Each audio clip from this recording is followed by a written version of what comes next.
asalaamaaleykum maa ngi siyaar ñëpp di nuyu ñëpp comme ni ko gars yi waxee ku nekk ci sa tur ak sa sant bëggoon rek indi sama benn contribution wala sama point de vue wala sama gis-gis ci benn affaire boo xam ne nii dafa ma jaaxal Sénégal d'une manière générale jaaxal ma aussi entre ñun musulmans parce que tey ñun ñëpp musulmans avant ñuy nekk murit wala tijaan wala xaadir laayeen ñaseen ibaadu ku ci nekk rek bala ngaa nekk ci benn tarixa li jiitu mooy nga nekk un musulman nekk jullit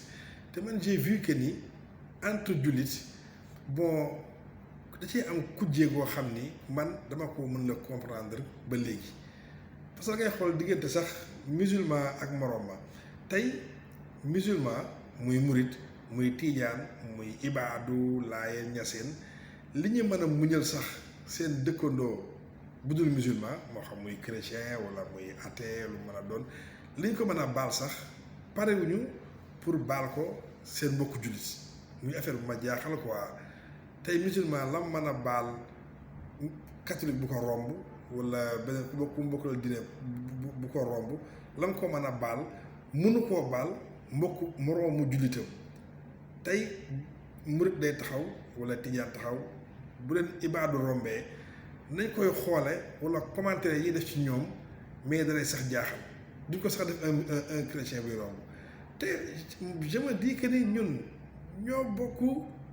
diine te comme li Muhammad ni innamal mu'minuuna ixwa jullit ak moroomam ay mbokk lañu et comme on le dit Muhammad bi mu waxee loolu sallallahu alayhi wa sallam dafa boole ñaari loxoom taqale ko ni jullit ak moroom ma mbokk lañu maanaam day mel ni brique ak moroom ma ni leen ciment di boolee noonu la religion islam war a boolee les frères musulmans mais nga gis que ni entre les talibés su ma nee talibé mooy ñii bokk ci tarixa murit ñii bokk ci tijaan ñii bokk ci laayeen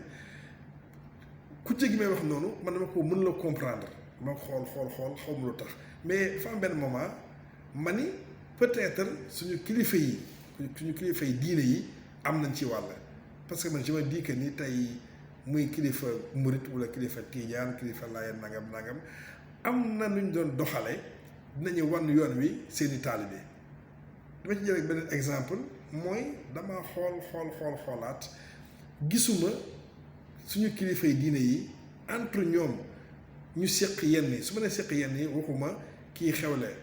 keneen ki yónni fa délégation wala kii xewle keneen fi yónni fa délégation mais da ngay gis que ni am na loo xam ne day dëgëral ak mbokk day dëgëral ak jokkoo ñoom booy xool yënguwuñ ci ñoom suñu kilifa diine yi muy lu ci mel ni tuddante doom man xool naa tey la sax yéen sama ngeen a xool gisuma tey man nga dem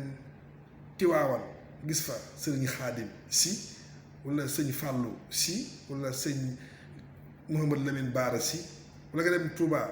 gis fa sëñ Babacar Mbacke wala nga gis sëñ Babacar ma ne mooy xalifa Ababacar Mbacke wala nga dem Medina Baye gis fa sëriñ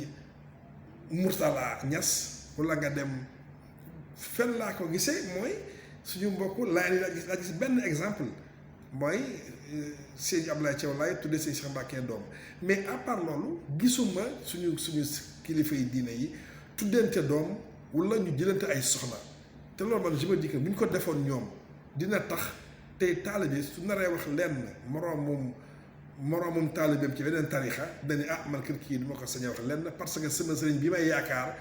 jox na ko cër bi tuddee ko doom wala jox na ko cër ba jël ci ñoom soxna mais loolu da ngay xool que loolu lépp amu ci muy affaire bu ma jaaxal quoi may ñaan vraiment suñu kilifa diine yi suñu mënoon bàyyi ci loolu xel dina tax ku jegi parce que aussi mbir da nga koy tuddee li mu tudd ku jegi entre taalibe yi ci tarixa yi bu